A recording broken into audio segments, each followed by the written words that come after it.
So today I wanted to talk about why we may not want to put ourselves out there through a nervous system informed lens. And after teaching over 16,000 people this work of nervous system regulation, I think one of the saddest parts of what it stops us from doing when we can't shift out of these states of dysregulation is that we limit our own potential by not putting ourselves forward. And I find that really sad because we can actually relearn these things. We can relearn how to put ourselves out there in a really genuine and authentic way that promotes our work and promotes ourselves. So, one of the main reasons why we may be hesitant to put ourselves out there or actually find it almost impossible to do that has to do with if we're stuck in the dorsal vagal state of our nervous system. Now, this is the state that we don't hear as much about. We hear a lot about how to work with anxiety or fight or flight, but dorsal vagal collapse or shutdown is the state that we're actually most likely to move into if we experience something traumatic. And it's designed to drop our energy, to make our body collapse, for us to make ourselves invisible as a protective response. So from a survival point of view, being invisible or not seen could actually save us. Some people classify this as the drop response, but we might recognize this in ourselves when we go to put ourselves out there or promote our work and we feel our energy drop. We have this extreme procrastination. We may find ourselves even moving with our body to represent that. And this state of immobilization is not really well understood by our society, but also there is a little bit of a stigma to shame around it. So we understand why people fight in a difficult situation. We understand why they flee, but we don't necessarily really understand why it is that people tend to freeze or not take action. So in this state, we may dissociate from the feelings in our body, the sensations inside of it, and this can actually help us to raise our pain threshold. It can be psychologically protective as well. So it's the body's beautiful way of adapting to try and keep us safe. Now, in the early years of working online, I found it really challenging to have this larger and larger audience through social media. I actually found that there was often feelings of fear around that. What if people didn't like the work I was putting out? And there was a sense of shame as well. It meant that I had to shift from seeing myself as a health professional who worked largely one-to-one with people and in a clinical setting to being able to speak to a much larger audience. And that really meant that I needed to relearn things. Now, I was very comfortable in a one-to-one setting using education about this work. And I want to share with you the science behind how you can learn to put your work out there and to share it with the world. So what I had to do was have a change in my sense of self. And this sense of self, of who we are, how we're doing, that largely comes from our nervous system. And the different states will be trying to protect us or conserve us. So there is no fixed sense of self. It's a dynamic process that comes from the communication between our brain and our body. One of the factors that plays the largest role in this is interoception.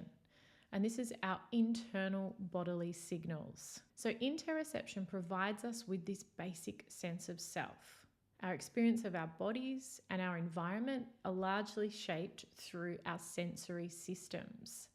And this will influence how we self-regulate, how we integrate with others, and how we achieve tasks, particularly when it comes to putting ourselves forward. So these bodily signals are largely being sent from the body up to the brain via the vagus nerve. And it's this interaction of sensations and regions in the brain and how they integrate that will really make up our sense of self. This will influence how you feel, your emotions, and the thoughts and stories that you have. We often go to trying to work on our mindset when we're in these states where we might feel shame, we might have imposter syndrome, we may find ourselves procrastinating. But a lot of that is actually linked to moving into this dorsal vagal state because the threat feels too high. If, on the other hand, we find ourselves in the mobilizing sympathetic nervous system state, we might recognize perfectionism, where we can't put anything out on social media or share it with the world until it's absolutely perfect. And for that reason, our work may never get out into the world. But often that sympathetic nervous system perfectionism is sitting like a layer on top of this shame that's underneath, that might be having a story around, I'm not good enough, who am I to put my work out there, no one will like this anyway, what will people think, or I might have people who respond badly if I do put my work out there. Now, how we relate to, understand, and read these sensations, how we recognize those stories and what state they're coming from, is a way that we can begin to undo this.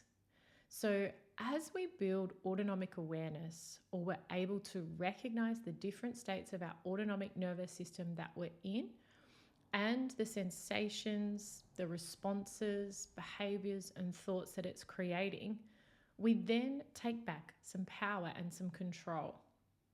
So one of the reasons I love starting out with teaching students about the frameworks of their nervous system is that it gives them a chance to create some space and reappraise what's happening.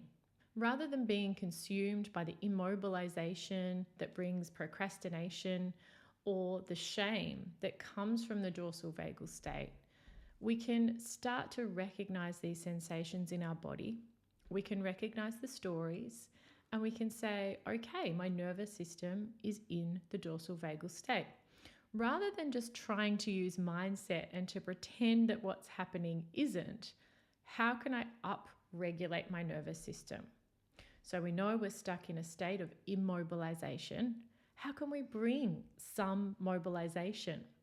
So often the sympathetic nervous system state gets a bad rap. You know, that's the state that brings this mobilizing energy. But if we tend to go to that dorsal vagal shutdown and we find ourselves stuck and unable to take action whenever we want to put ourselves forward, this is the time to bring in some of that sympathetic nervous system energy. And one of the best ways we can do that is through play. So finding the work or the parts of that work that we really love and injecting that into what it is that we're trying to create. So we have a sense of playfulness with it. So often when we go to put ourselves forward or our work forward, we're seeing that our identity is linked to something like social media. We're saying, well, that's who I am. But we forget about the bigger picture.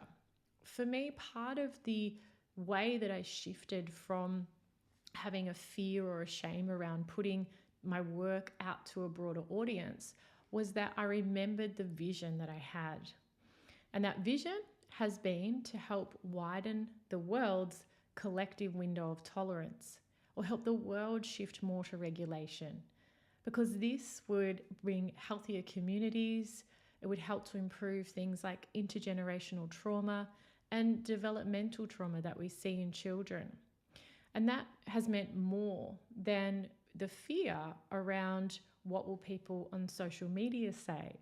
But remembering that that persona or that platform is not who we are. That's not our sense of self. That sense of self comes from this dynamic process that's happening between our brain and body, and we can change that. So as we shift more towards regulation, we're actually going to have our most innovative and our most creative thinking as well.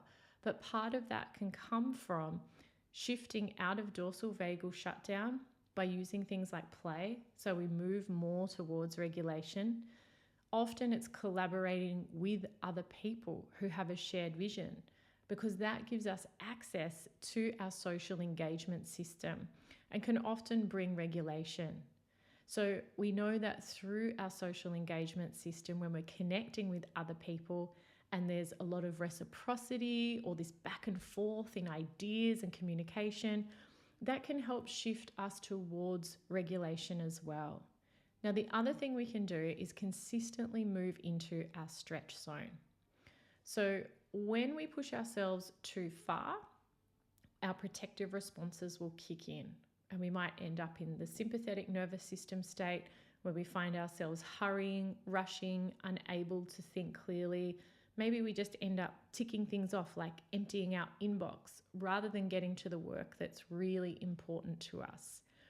If we continue to escalate, we may move into that dorsal vagal shutdown where we feel that immobilization and we freeze where we can't take action. If we can move into that state before we hit fight or flight, where yes, there is some stretch and some mobilization in our nervous system, but we're keeping it in check, that's how our nervous system learns to get more comfortable in that space. So for instance, if you have a lot of fear around sharing things on social media, putting your work out there, looking at what you could do that would take you into your stretch zone, working with the body when you're there. So noticing what sensations arise, noticing the emotions, the way you hold your body, but even noticing the stories that arise. You can use this as a way to build more awareness of your nervous system. And this in turn will actually help improve that interoception we were talking about. So learning to read bodily signals.